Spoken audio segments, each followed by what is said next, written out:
Track 1. Good morning, this is Burnham Tourist Office, Martin speaking. Oh, hello.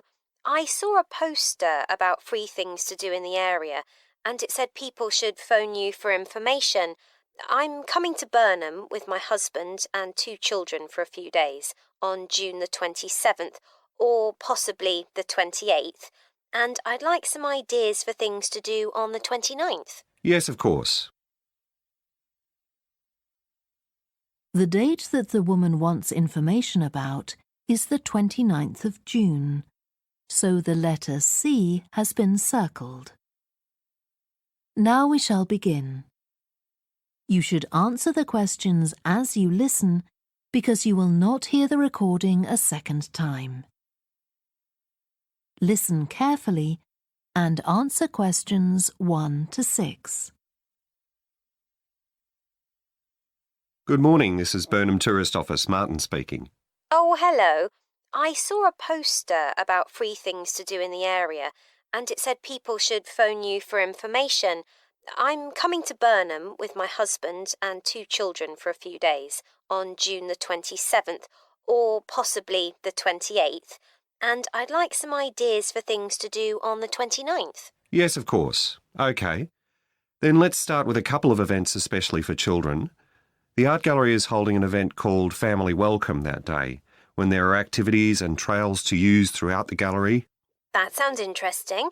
What time does it start? The gallery opens at 10 and the Family Welcome event runs from 10:30 until 2 o'clock. The gallery stays open until 5, and several times during the day they're going to show a short film that the gallery has produced. It demonstrates how ceramics are made, and there'll be equipment and materials for children to have a go themselves. Last time they ran the event, there was a film about painting, which went down very well with the children, and they're now working on one about sculpture. I like the sound of that. And what other events happen in Burnham? Well, do you all enjoy listening to music? Oh, yes.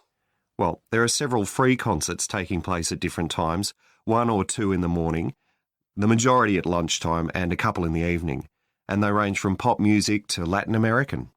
The Latin American could be fun. What time is that? It's being repeated several times in different places. They're performing in the Central Library at 1 o'clock, then at 4 it's in the City Museum, and in the evening at 7:30 there's a longer concert in the theatre. Right. I'll suggest that to the rest of the family. Something else you might be interested in is the boat race along the river. Oh, yes. Do tell me about that. The race starts at Offord Marina to the north of Burnham and goes as far as Summer Pool. The best place to watch it from is Charlesworth Bridge, though that does get rather crowded. And who's taking part?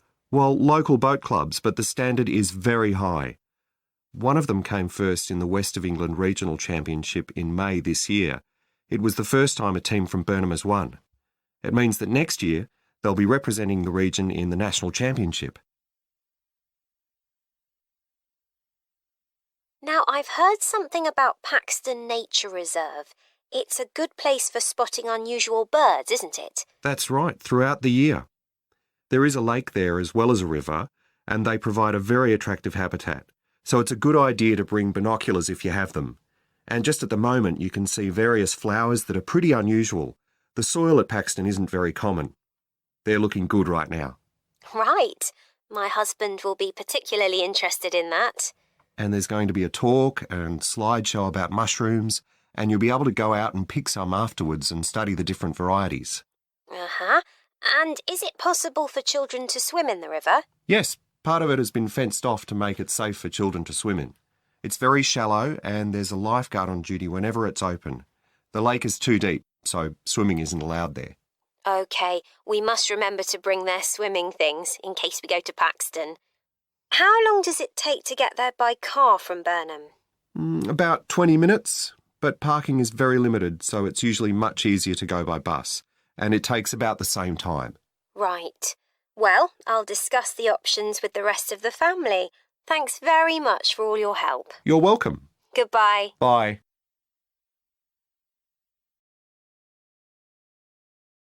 Track 2.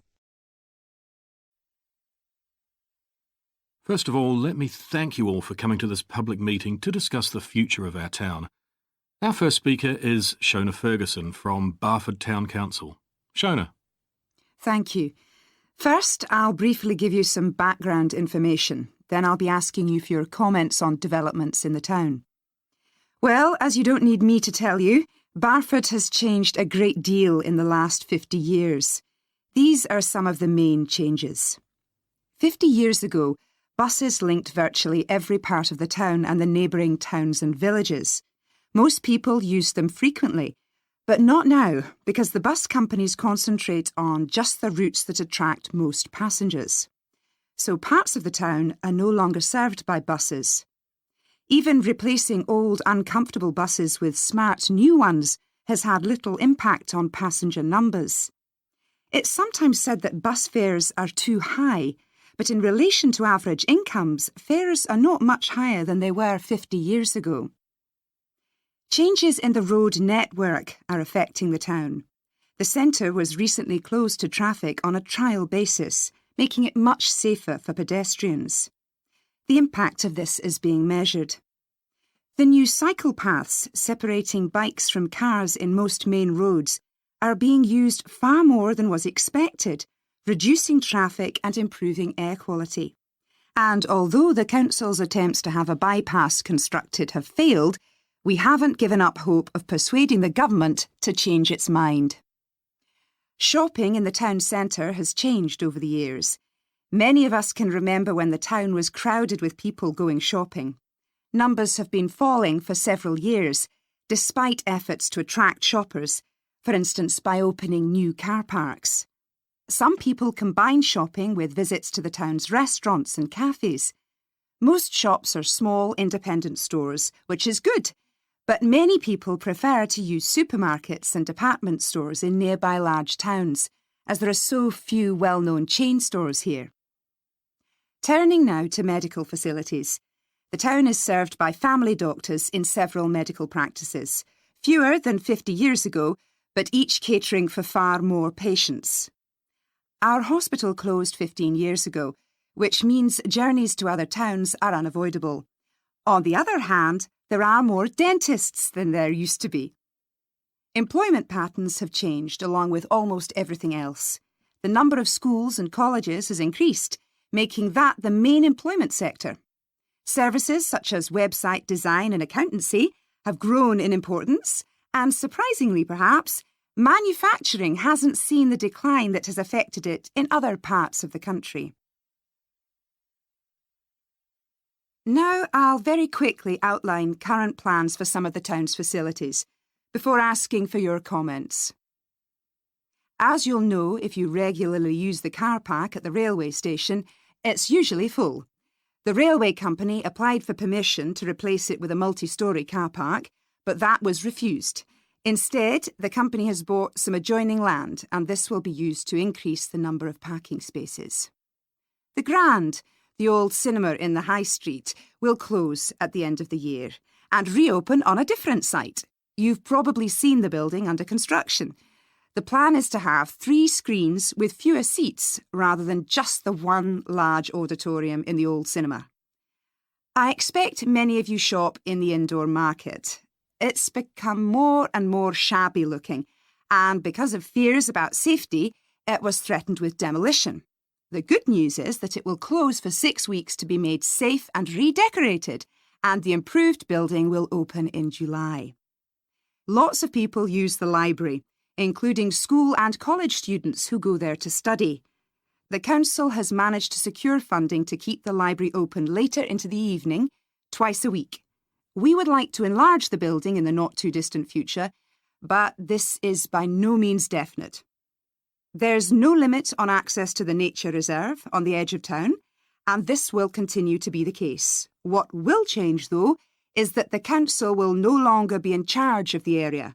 Instead, it will become the responsibility of a national body that administers most nature reserves in the country. OK, now let me ask you if you have... Track 3. Hello, Helen. Sorry I'm late. Hi, Jeremy, no problem.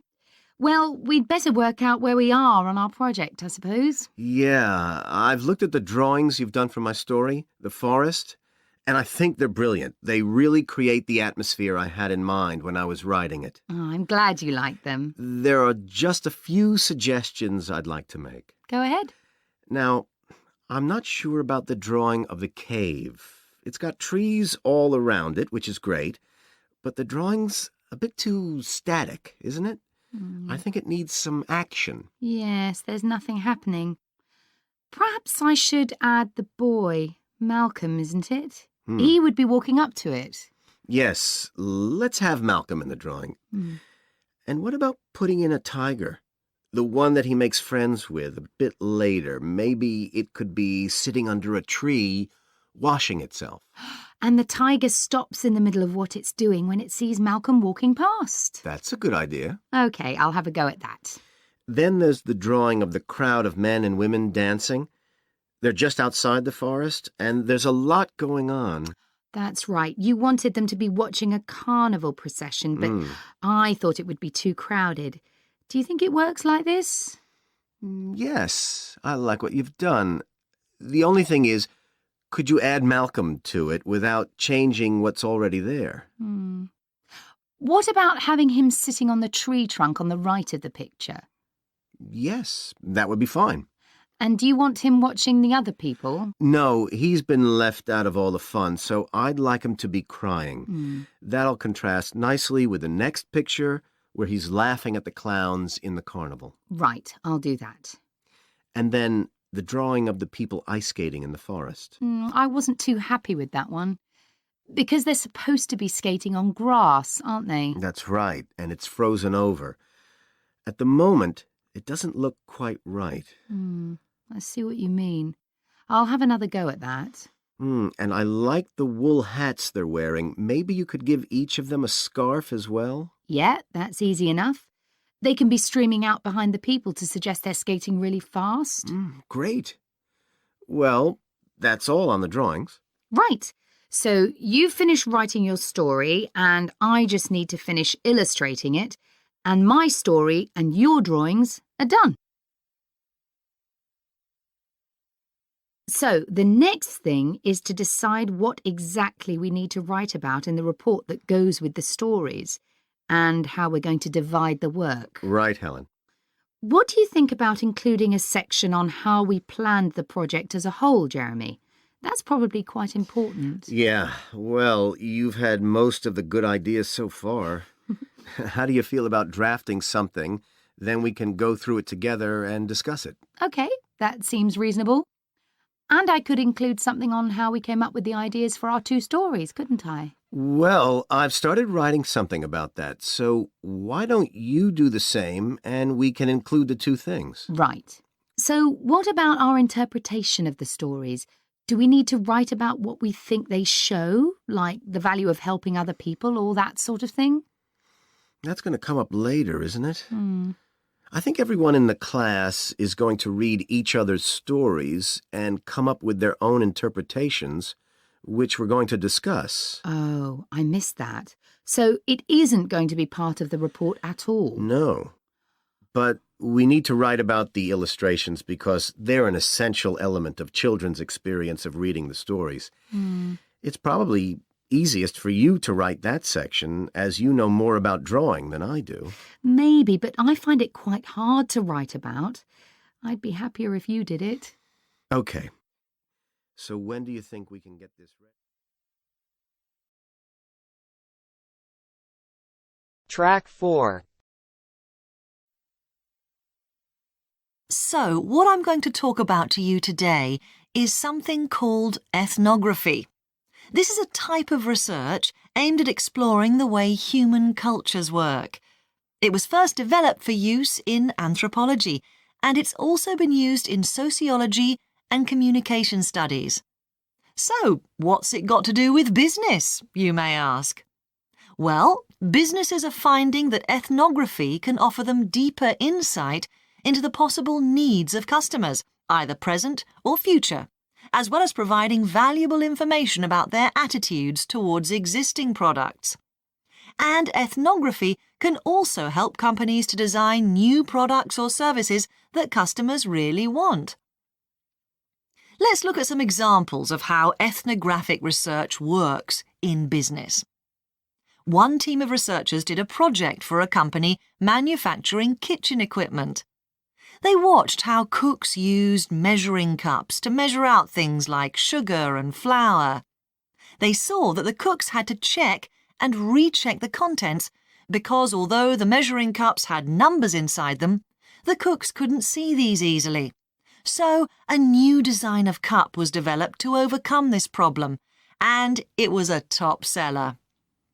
Another team of ethnographic researchers looked at how cell phones were used in Uganda, in Africa. They found that people who didn't have their own phones could pay to use the phones of local entrepreneurs. Because these customers paid in advance for their calls, they were eager to know how much time they'd spent on the call so far. So the phone company designed phones for use globally with this added feature. Ethnographic research has also been carried out in computer companies. In one company, IT systems administrators were observed for several weeks. It was found that a large amount of their work involved communicating with colleagues in order to solve problems, but that they didn't have a standard way of exchanging information from spreadsheets and so on.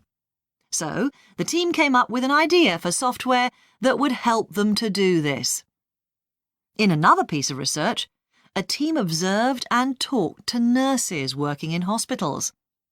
This led to the recognition that the nurses needed to access the computer records of their patients no matter where they were. This led to the development of a portable computer tablet that allowed the nurses to check records in locations throughout the hospital. Occasionally, research can be done even in environments where the researchers can't be present. For example, in one project done for an airline, respondents used their smartphones to record information during airline trips, in a study aiming at tracking the emotions of passengers during a flight.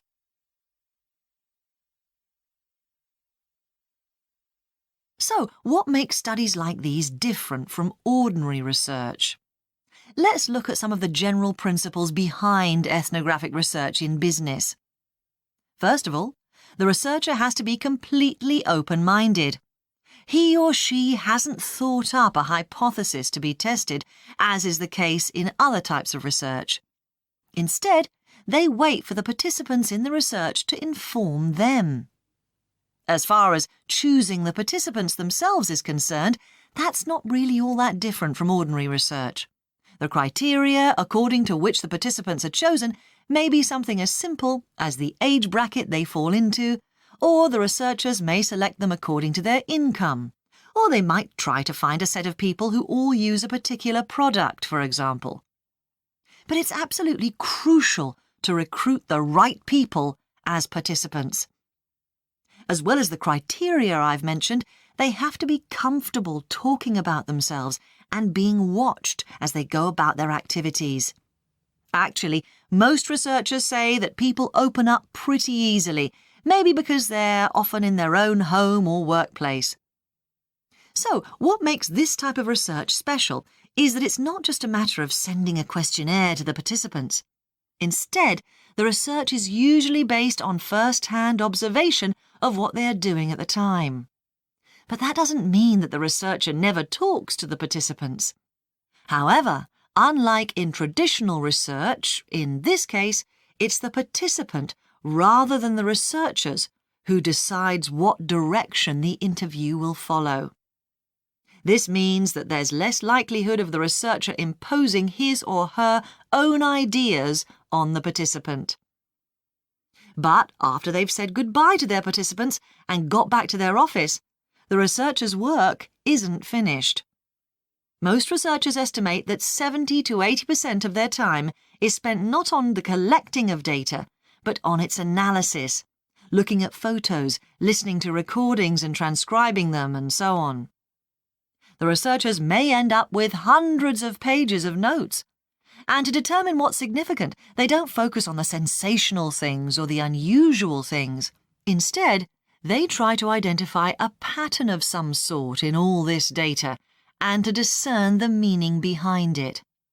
This can result in some compelling insights that can, in turn, feed back to the whole design process.